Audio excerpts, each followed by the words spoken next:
Bonjour à tous, bienvenue sur IQ Invest, la chaîne des investisseurs qualité et des entreprises de qualité. Et on se retrouve pour la 4e analyse de la chaîne à propos de l'action L'Oréal. Une action encore une fois française que vous connaissez probablement tous, puisque L'Oréal commercialise des marques qui sont vraiment connues dans le monde entier. Et aujourd'hui on va essayer de déterminer donc si L'Oréal est une entreprise de qualité ou pas. Pour rappel comme d'habitude, donc je ne suis pas un professionnel de la finance, ceci n'est donc pas un conseil en investissement, vous êtes tous entièrement responsables de vos investissements et vous devez faire évidemment vos propres recherches avant d'acheter ou non une entreprise. Comme d'habitude, on va passer pour 4 étapes lors de cette analyse. Une présentation de la société, ensuite l'analyse quantitative de L'Oréal, son analyse fondamentale et l'évaluation du prix. Comme d'habitude également, vous pouvez retrouver les vidéos qui expliquent la méthode d'analyse sur la chaîne, je vous les mettrai en description et en haut à droite de la vidéo. Commençons par la société L'Oréal. Son ticker est OR, elle a une capitalisation de 226 milliards d'euros, elle est en France, elle est donc éligible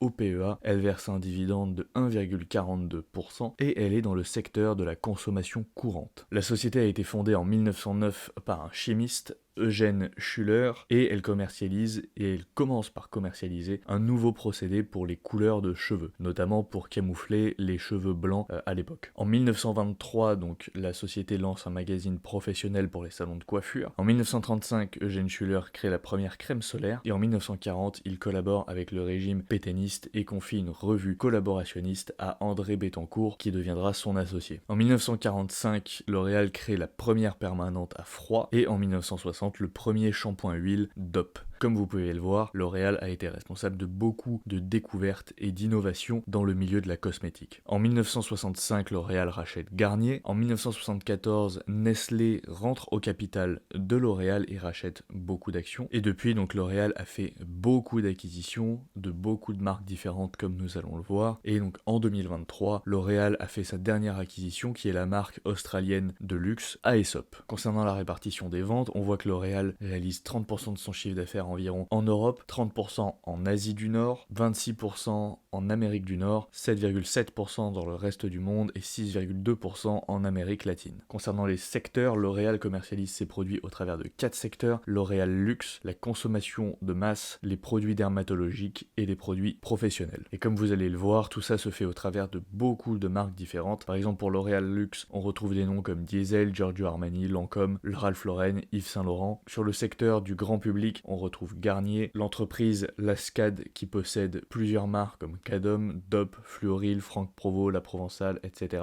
On retrouve L'Oréal Paris, Maybelline, NYX. Côté dermatologie, on retrouve Acne Free, CeraVe, La Roche-Posay, Vichy. Et sur le segment des produits professionnels, on retrouve Decléor, Kerastase, L'Oréal Professionnel, etc. Ceci n'est pas une liste exhaustive, il y a encore beaucoup de marques que commercialise L'Oréal. Si vous voulez en apprendre un peu plus, allez voir la fiche Wikipédia, il y a la liste de l'intégralité des marques. Concernant le management, on a Jean-Paul Agon qui est directeur du board depuis 2021 et qui est l'ancien CEO de L'Oréal puisqu'il a été nommé CEO en 2006 et qu'il a transmis sa place de CEO à Nicolas Hieronymus en 2021, qui est donc l'actuel CEO. Et on retrouve au poste de CFO Christophe Babule depuis 2019. On va faire un rapide point également sur les actionnaires de L'Oréal parce qu'on retrouve 2 lignes très intéressantes, notamment la famille Bettencourt qui possède 34% de la société et Nestlé qui possède 20% de la société. Le reste des actionnaires sont des institutionnels relativement classiques, on retrouve BlackRock, Allianz, Morgan Stanley, etc. Et également, très important à noter, donc L'Oréal possède 9% de participation dans Sanofi, c'est-à-dire qu'elle détient 9% des parts de la société Sanofi. Donc ça vient d'une fusion historique entre un labo pharmaceutique détenu par L'Oréal et Sanofi. Passons maintenant à l'analyse quantitative de L'Oréal. Au niveau de la rentabilité, on retrouve des très bons chiffres avec un ROCE sur un an de 24%, sur 5 ans de 19% et sur 10 ans de 18%. Au niveau des profits, on a des marges brutes exceptionnelles de 72%, des marges opérationnelles de 18%, des marges nettes de 13% et des dépenses en capex de 25%. Au niveau de la croissance, on a une croissance sur un an de 14%, sur 5 ans de 7%, sur 10 ans de 5%, et on a une croissance prévisionnelle sur les 5 prochaines années de 7,5%. Au niveau de la croissance des free cash flow, on a eu 20% sur la dernière année, 7,7% sur 5 ans, 10% sur 10 ans. Concernant le dividende, on a eu une très belle croissance sur la dernière année de 25%, 6,5% sur 5 ans, 8,3% sur 10 ans, et un nombre d'années d'augmentation ininterrompue du dividende de 3, puisque comme la majorité des entreprises françaises, L'Oréal n'a pas pu augmenter son dividende pendant le Covid.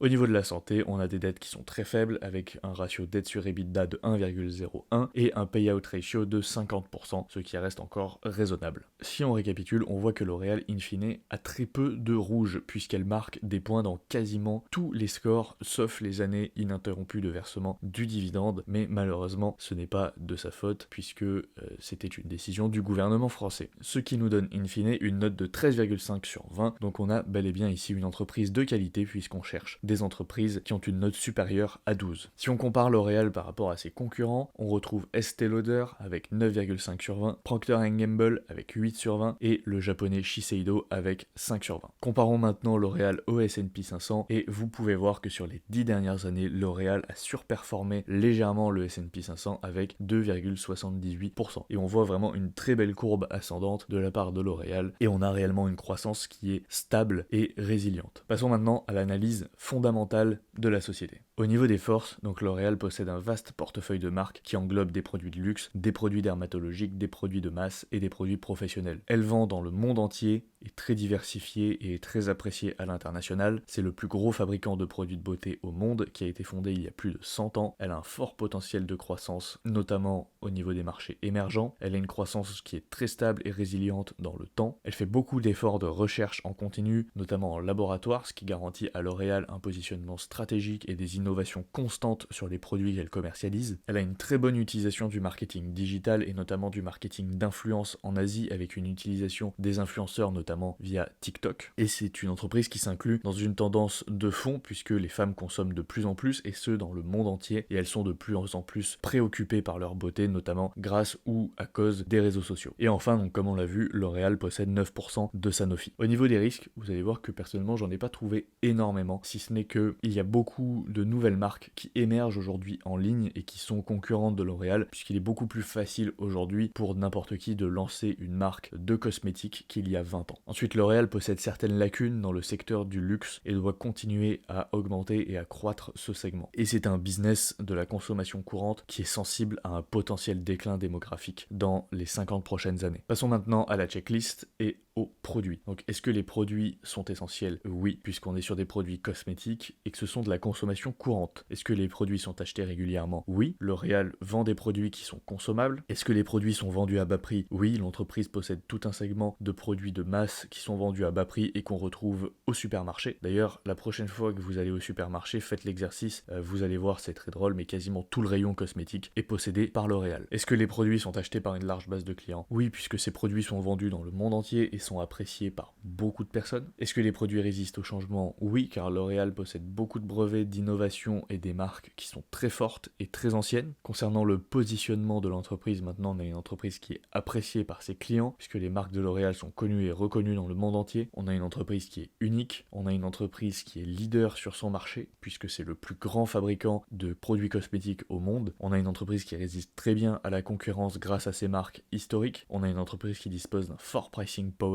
puisqu'elle génère de belles marges, notamment sur son segment luxe. Au niveau du management, on a une entreprise qui est facile à diriger, puisqu'elle possède un business model simple à comprendre. On a une entreprise qui a une très bonne allocation du capital, puisque Morningstar lui attribue une note exemplaire. Une entreprise qui est focus sur la qualité de ses produits, puisque L'Oréal innove constamment et possède un segment luxe. On a un management qui est compétent, puisque le management a su, selon moi, diriger l'entreprise avec brio par le passé et maintenir de belles marges et une belle croissance stable dans le temps. Et on a un management qui est skin in the game. Le management, comme on l'a vu, est senior, puisque par exemple le CEO actuel, Nicolas Hieronymus, a intégré le groupe en 1987. Et ensuite, on a la famille Bettencourt, qui est toujours au board de direction de la société, et comme on l'a vu, qui possède presque 40% de la société. Et enfin, pour terminer, on a une entreprise qui a une grande douve, puisque Morningstar lui attribue une note de grande douve stable. On a une entreprise qui opère dans un secteur qui n'est pas cyclique, puisque on est sur de la consommation courante, qui est résiliente en temps de crise. L'entreprise possède un fort potentiel de croissance. L'entreprise évolue dans un marché en croissance. D'ailleurs, le marché de la cosmétique prévoit 6,6% de croissance en moyenne sur les 5 prochaines années. Et l'entreprise est orientée vers ses actionnaires puisqu'elle effectue des rachats d'actions réguliers et augmente son dividende d'année en année. Si on récapitule, on voit que c'est un sans faute pour L'Oréal au niveau de l'analyse fondamentale et on a donc une note de 20 sur 20. Encore une fois ici, c'est une entreprise de qualité, même d'excellente qualité, puisqu'on cherche des entreprises qui ont plus de 12 sur 20. Maintenant, essayons de nous poser quelques temps sur la possibilité de scénario catastrophe pour L'Oréal, et personnellement, j'en ai trouvé 3. Le premier, c'est un risque de procès. Si un produit utilisé par L'Oréal venait à se révéler dangereux pour la santé, par exemple, c'est un scénario qui est probable, mais pas forcément dangereux pour l'entreprise à long terme, puisque ce type de situation arrive très régulièrement dans l'industrie, notamment dans l'industrie pharmaceutique, et ça n'a jamais coulé une boîte. Ensuite, on a le scénario de déclin démographique, effectivement, qui pourrait entraîner une baisse du CA. Donc ça, c'est également probable selon les projections de la population mondiale, mais ça n'arrivera pas avant au moins 2050. Et enfin, une décroissance économique durable. Ça, pour le coup, pour moi, c'est un scénario qui est peu probable, en tout cas à court ou moyen terme. Et terminons cette analyse avec l'étude de la valorisation de L'Oréal. Au niveau du prix, on voit que la méthode de discounted cash flow nous donne 164 €, Morningstar nous donne 388 €, Guru Focus 426 €, Refinitiv 426 € également, et Tipranks 378 €, ce qui nous donne une fair value estimate de 327 € pour L'Oréal, en appliquant comme d'habitude une marge de sécurité de 10%. Tout cela nous donne un score de fair value de moins 29, donc ça veut dire que L'Oréal aujourd'hui s'achète à 29% plus cher que sa fair value estimate. Et comme vous pouvez le voir sur le graphique, si vous avez pu acheter du L'Oréal en 2022, vous avez fait une très bonne affaire, puisque maintenant elle est remontée et elle n'a pas l'air de vouloir redescendre à ces niveaux-là. Si on compare maintenant les PE, on voit qu'on a un PE de l'industrie de 18,93, un PE historique de L'Oréal de 32,55 et un PE actuel de 38,99. Donc on voit que L'Oréal a été une entreprise qui s'est toujours achetée très cher par rapport à son industrie, puisqu'on voit qu'elle a un PE qui est quasiment 2 fois supérieur à celui de l'industrie. Par contre, aujourd'hui, l'entreprise s'échange quand même à des ratios très élevés et elle est clairement au-dessus de son PE historique, puisqu'on voit un score de moins 19, donc ça veut dire que l'entreprise s'échange à quasiment 20% au-delà de son PE historique. Tout ça nous donne un score final de 9, donc le score final de 9, on va additionner la note quantitative, la note fondamentale et le score de valorisation. Le score de valorisation va être la moyenne des deux scores qu'on a vus précédemment, donc le score de fair value et le score de PE, ce qui nous donne donc un score de 9, ce qui est relativement bas puisque la note est dégradée par la valorisation. Donc si on récapitule, L'Oréal est une entreprise magnifique.